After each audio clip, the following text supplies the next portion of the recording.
Hello, everybody. Scott Golden here with the Pro Wrestling Logic YouTube channel and the move into July of the same year here. 1978 is where we've been. 1978 is where we'll stay for a minute here. But July 15th, 1978 is the All-Star Wrestling Review series we have here.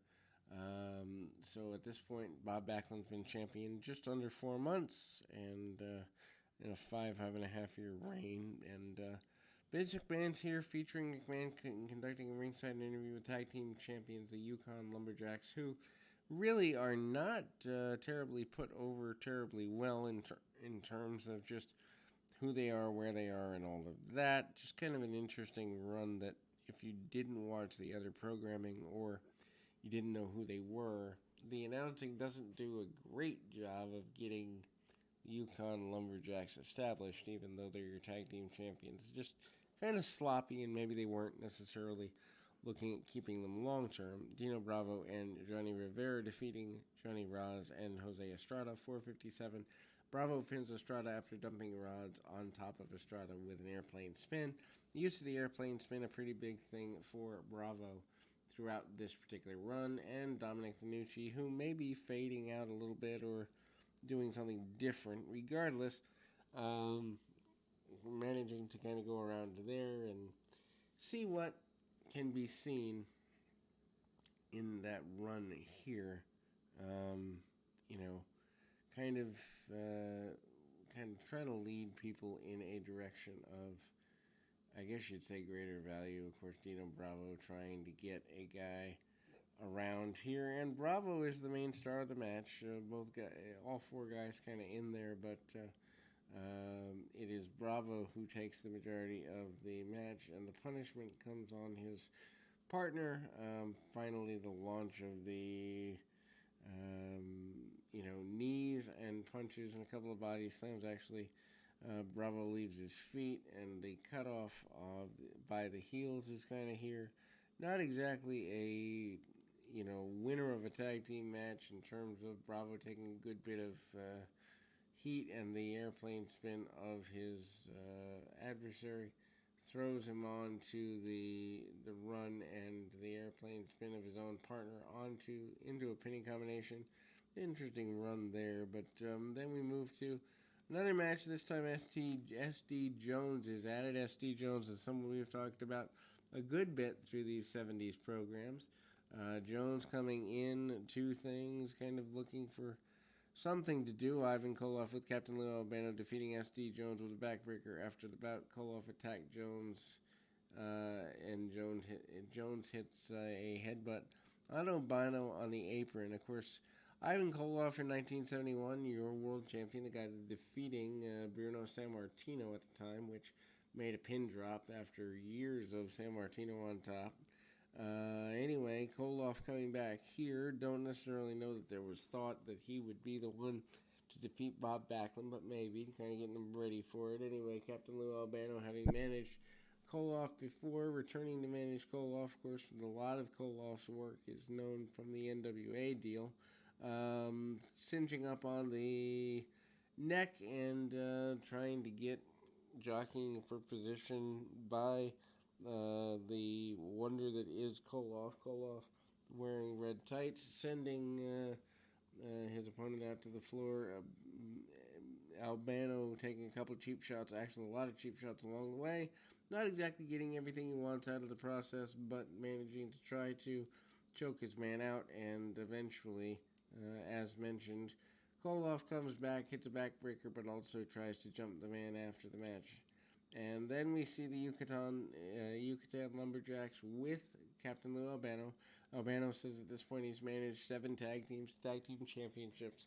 Amazing that by 1994 he gets 20, so I don't quite know how he got there. But anyway, Albano kind of there's some teasing of dissension with the Lumberjacks, but Albano actually leaves, firing them up by hitting them in the chest with forearms of the champions here.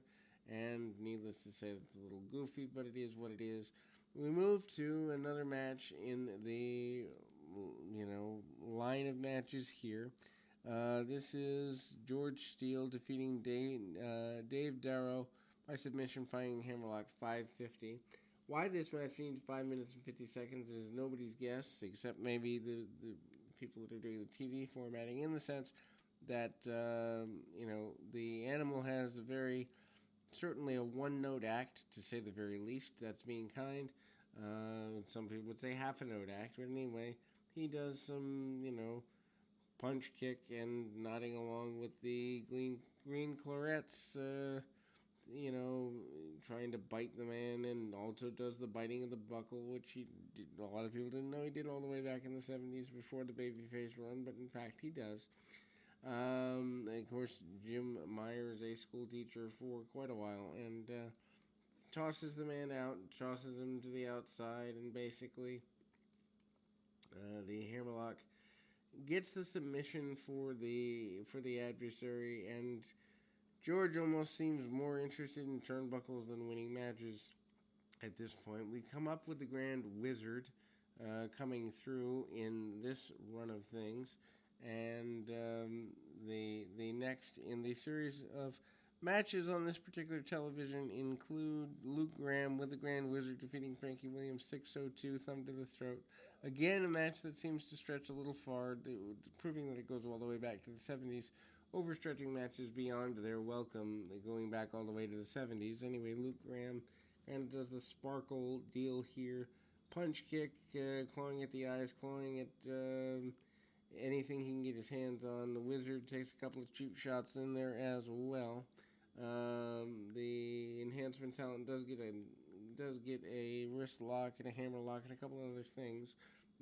Graham tries to keep his man on the mat with a basically a head scissors into a cravat, and the enhancement talent finally does come up, but Graham gets the victory with the thumb to the throat in a pretty aggressive fashion after a couple of elbow drops and a splash, and a victory for Luke Graham.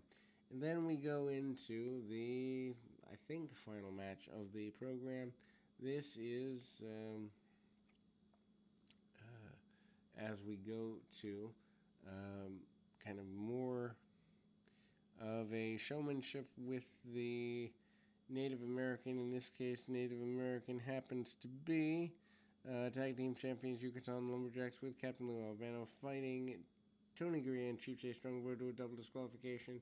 6:37, both teams are brawling on the floor. Gurria and Strongbow had to be restrained. Gorilla Monsoon and other officials, after they keep attacking the champions. The Lumberjacks obviously get a good bit of heat, but the majority of that coming from the hands and at the hands of Captain Lou Albano, stirring everybody up, including the crowd and the wrestlers alike. So that is the reason behind all of that. The Lumberjacks have a very basic style. The tag belts seem to be different than the previous iterations, a little more shiny, a little more gold. The attempted, out wrestling by Gurria, including arm bars and head scissors. Gurria always coming out on his feet a little bit. Strongbow at the time, who is about a year away from his retirement angle with Greg Valentine, doesn't get into the match a whole bunch until the need for a babyface comeback is here. Lots of head scissors by Tony Gurria, who manages to keep things going. Brawling, though, when it comes to Chief Jay Strongbow, as that is his strong point. They obviously, as mentioned, go to the double count out, but the locker room empties out with the champions being strewn all over the arena and even the wooden steps.